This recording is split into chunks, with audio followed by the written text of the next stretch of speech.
இப்போது இட்லி மிளகா அப்படி அரைக்கிறத பார்க்கலாம். இது வந்து ஆழாக்கு எடுத்திருக்கேன். இது ஆழாக்கில் வந்து ஒரு ஆழாக்கு உளுத்தம்பருப்பு எடுத்துக்கிட்டேன். ஒரு ஆழாக்கு உளுத்தம்பருப்பு எடுத்து அதை வறுத்துக்கணும். ராவாக தான் வறுக்கணும். அது மாதிரி கடலைப்பருப்பு ஒரு ஆழாக்கு எடுத்து அதையும் வறுத்துக்கணும்.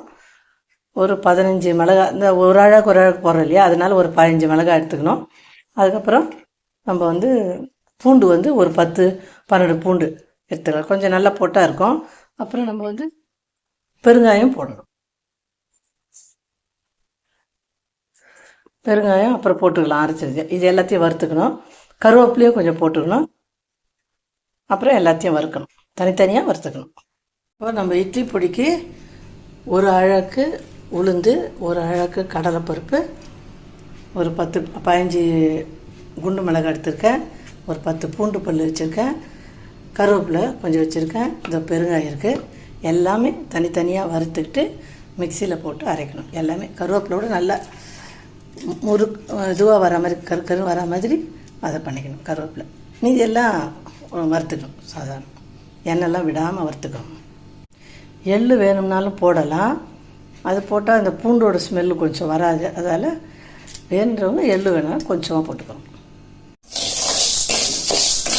இப்போ வந்து ஒரு அளவுக்கு உளுத்தம் பருப்பை வறுக்கிறோம். இட்லி பொடிக்கு வறுக்கிறோம்.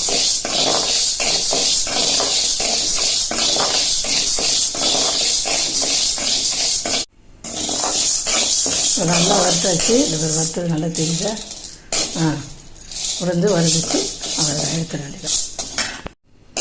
இப்போ வந்து கடலைப்பருப்பை போட்டுக்கிறோம். ஒரு அழகு கடலைப்பருப்பு அதை நல்லா வறுக்கிறோம்.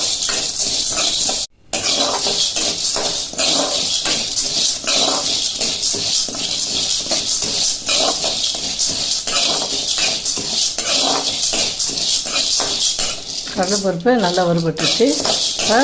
கடலைப்பருப்பை எடுத்து பாத்திரத்தை எடுத்து வைக்க வேண்டியது. இப்போ கருவேப்பிலையை தனியாக போட்டுக்கலாம்.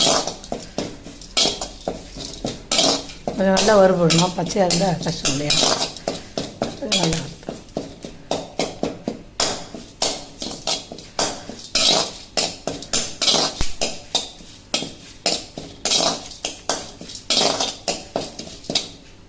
நல்லா எடுத்து போட வேண்டியது. முருகலை வந்தது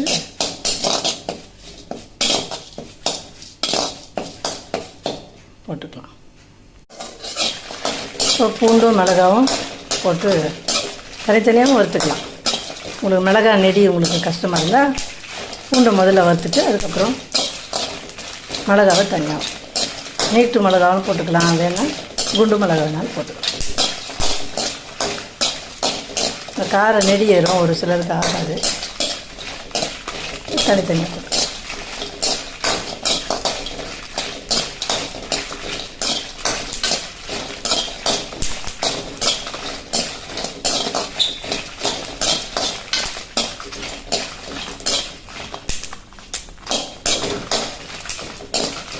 எடுத்து போட்டுக்க வேண்டியது தான்.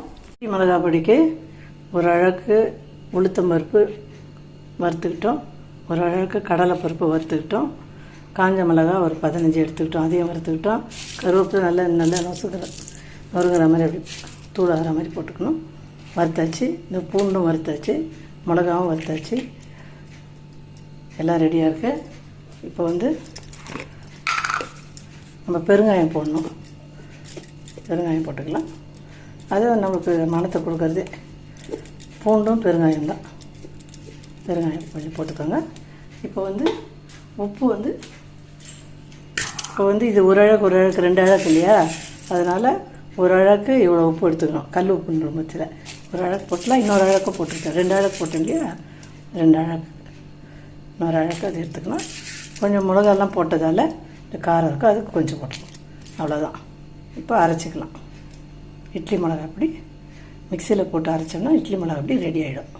பருப்பு பொடிக்கு மிளகாவை மட்டும் முதல்ல போட்டு அரைச்சிக்கணும். மிளகாவும் பூண்டு இல்லையா, முதல்ல போட்டு அரைச்சிட்டு அப்புறம் மற்ற எல்லாத்தையும் போட்டுக்கணும். இதெல்லாம் போட்டுற வேண்டியதான். இதெல்லாம் போடணும்.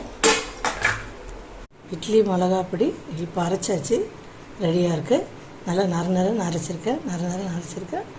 இதை வந்து நல்லெண்ணெய் விட்டு சாப்பிட்டா உடம்புக்கு ரொம்ப நல்லது. சாப்பிட்டு டேஸ்ட் எப்படி இருக்குதுன்னு சொல்லுங்கள்.